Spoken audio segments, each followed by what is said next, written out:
श्री राधे हर हर महादेव। यदि आप बहुत दिनों से परेशान हैं, कुछ भी समझ नहीं आ रहा कि क्या करना है, घर में नकारात्मक ऊर्जा बढ़ती जा रही है जिससे कि गृह क्लेश बढ़ता जा रहा है, तो यह आज की वीडियो आपके लिए है। पूज्य गुरु जी की कथा सुनकर बहुत ही आसानी से आपको बताएंगे। बस आपको करना क्या है, वीडियो को बहुत ध्यान से और सावधानी पूर्वक सुनना है। कोई भी कलेश नहीं होगा, कोई संकट नहीं आएगा। आप वीडियो को पूरा ध्यान से देखिए ताकि कोई भी चीज़ आपसे छूट ना जाए और जो बात हम आपको बताने जा रहे हैं आप आसानी से आपकी समझ में आ जाए। तो इसके लिए हमें दीपक जलाना है। और यह दीपक हमें कहाँ कहाँ पर जलाना है, गोल बत्ती का जलाना है या लंबे बाती का जलाना है, ये सभी बातें हमें ध्यान से सुनना है। सबसे पहले आपको स्क्रीन पर दिखाई दे रहे हैं दीपक। जी हाँ, आटे के हमें 2 दीपक लेने हैं और यह 2 दीपक में हमें गोल बाती लगानी है। अब करना क्या है, यदि आपके पास घी हो, शुद्ध घी, तो आप घी भी डाल सकते हैं और यदि आपके पास घी ना हो तो आप घी के स्थान पर तिल के तेल का इस्तेमाल भी कर सकते हैं, परंतु सरसों के तेल का इस्तेमाल ना करें, वही अच्छा होगा। चलिए बढ़ते हैं आगे। अब आपको करना क्या है, शाम के समय प्रदोष काल में आपको आटे का गोल बत्ती का पहला दीपक तुलसी माता के पास लगाना है।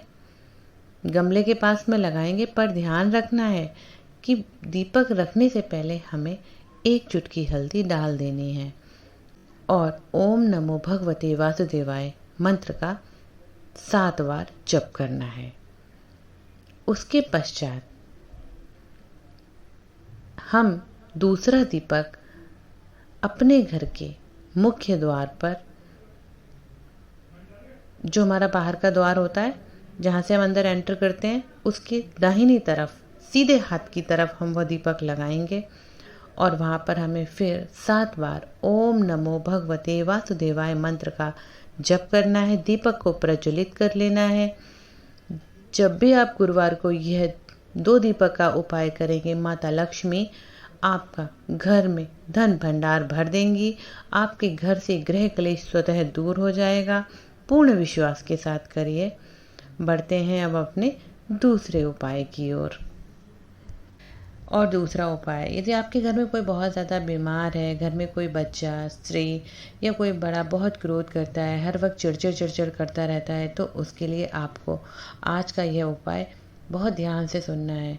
और गुरुवार के दिन विशेषतः यह उपाय बहुत ही कारगर सिद्ध होता है गुरुजी की कथा के अनुसार। अब आपको करना क्या है, सबसे पहले आपको धतूरा लेना है, बहुत आसानी से आपको मिल जाएगा। उसके पश्चात 1 चुटकी हल्दी लेनी है, उसे कटोरी में थोड़ा सा पानी डालकर घोल लेना है। अब धतूरे का जो आगे का कांटे वाला भाग होता है उस पर हल्दी को पूरी तरह लपेटकर पूरा भाग पीला कर लेना है और 1 लोटा जल लेकर पहुंच जाना है भगवान भोलेनाथ के शिवलिंग के पास।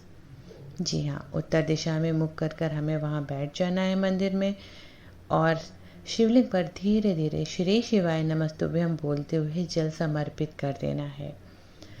जल समर्पित कर देने के पश्चात जो हल्दी में लिपटा हुआ हमारा धतूरा है, उस फल को हमें भोलेनाथ के शिवलिंग पर समर्पित कर देना है। ध्यान रखना है कांटे वाला भाग शिवलिंग के ऊपर होगा और जो डंडी होगी वो माता शुभ सुंदरी की ओर होगी। ठीक है, समझ में आ रहा है? ठीक। उसके बाद हमें अपनी मनोकामना बोलते हुए, जो व्यक्ति बहुत चिड़चिड़ करता है, बस उसका नाम लेकर, और वह धतूरा जब हम भोलेनाथ पर समर्पित करेंगे तो हम भोलेनाथ का नाम लेंगे, अवधूतेश्वर महादेव, उस व्यक्ति के कष्टों को दूर करो, उसकी क्रोध को शांत करो। बस मन ही मन ऐसे हम विनती करेंगे, भगवान भोलेनाथ हमारी मनोकामनाएं शीघ्र पूर्ण करेंगे। और इस दूसरे उपाय के पश्चात बढ़ते हैं हम अपने तीसरे उपाय की ओर। अब आप कहेंगे इस उपाय से क्या होगा? जी हाँ, यह उपाय आपकी इच्छा पूर्ति का उपाय है।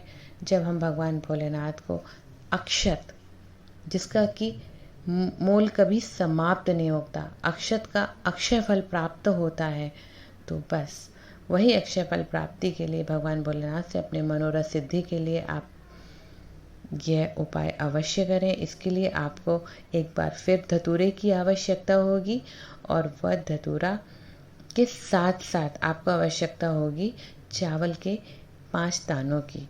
जी हाँ, पहले हमने हल्दी लिया था, अब हम चावल के 5 दाने लेंगे।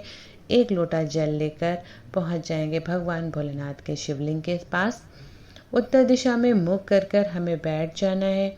भगवान भोलेनाथ को श्री शिवाय नमस्तुभ्यम बोलते हुए धीरे धीरे जल समर्पित करना है।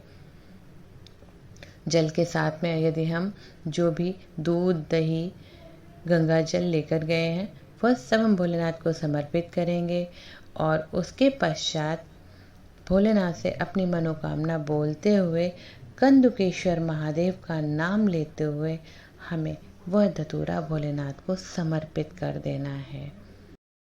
उसके बाद जो 5 अक्षत अर्थात चावल के दाने हैं वह उस धतूरे के ऊपर रख देने हैं, अपनी मनोकामना बोलनी है। पर ध्यान रहे धतूरे का कांटे वाला भाग शिवलिंग की तरफ और दंडी माता अशोक सुंदरी की तरफ होनी है।